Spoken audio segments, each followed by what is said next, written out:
My hair is slightly damp to dry right now, so you know, where it still has its movement before it really starts to dry up.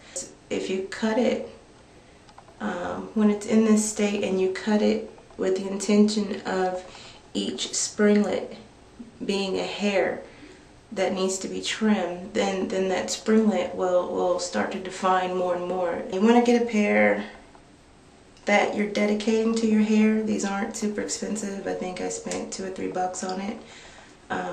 You just want to make sure that you only use it to cut your hair, because even though scissors in general will cut,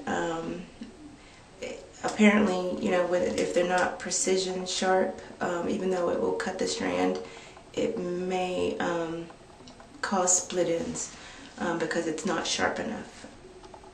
See how that has a little hair, you know, off of the big part or the major part of the coil? That's what I cut. Let me see. I'm probably going to look cross-eyed, so I don't mean to be crazy. So, yeah, let me look in the mirror because I don't know. That's it. That's basically all I snip. You see? Now it's, you know, there's a little more precision to it without that little extra hair hanging off. You know, everybody pretty much has a light wall, white wall in their bathroom. And so what I do, I look at the edge of my hair as it relates to the back wall, because you can see, especially in trying to get to the back. But then the contrast between your hair and the white wall, you'll be able to see, you know, the little stragglies hanging off your little coil or your springlets, I guess as I called it. And that's what I cut. I typically do it about once a month.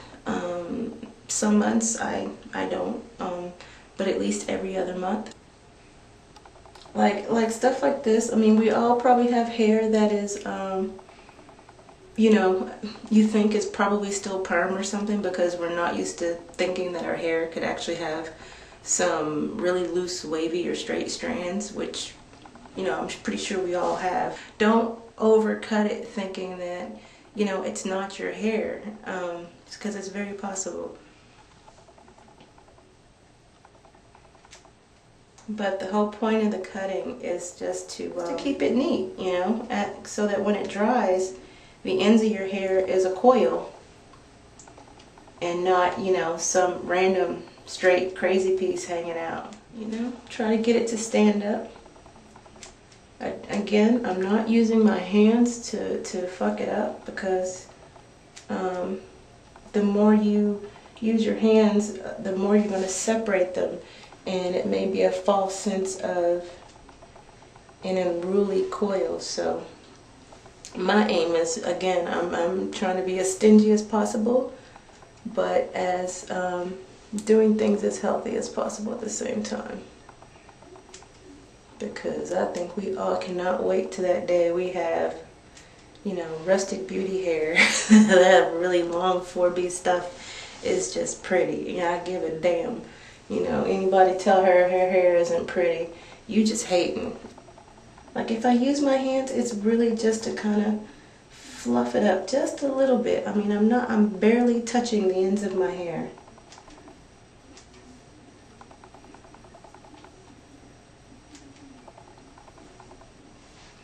Here's one. Now here's one that's, you see those hairs are, you know, kind of want to bunch together, right?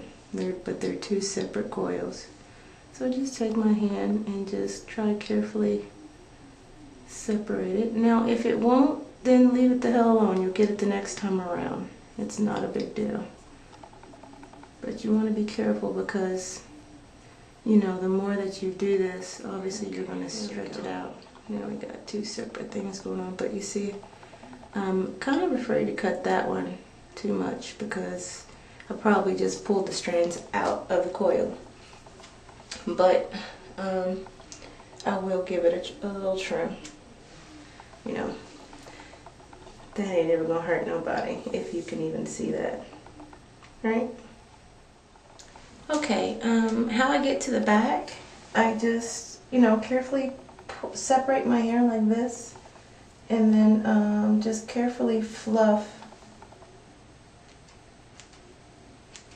and the section of row of hair in this vertical section that's sticking out. That way you can cut that and then work your way back and then do the other side. That's the only way I could figure out how to do this, especially without anybody's help.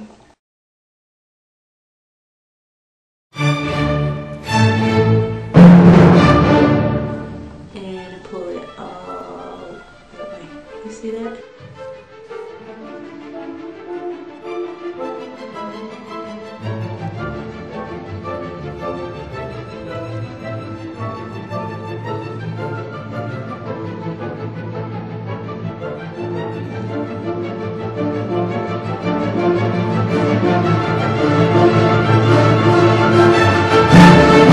And it's gone.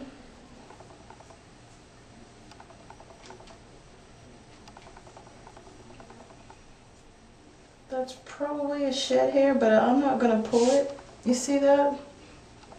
I'm not going to mess with that. I'm just going to pull it out just so I can see it. And so good luck. And if you have a friend to help you get to the back, God bless you. I don't, you know. And I'm certainly not going to go to a salon and trust somebody to do this, because I don't know that it seems like, you know, trim to them means you're going to go from this and then I'm going to have that fro down to here talking about, oh, you had some split ends. Look,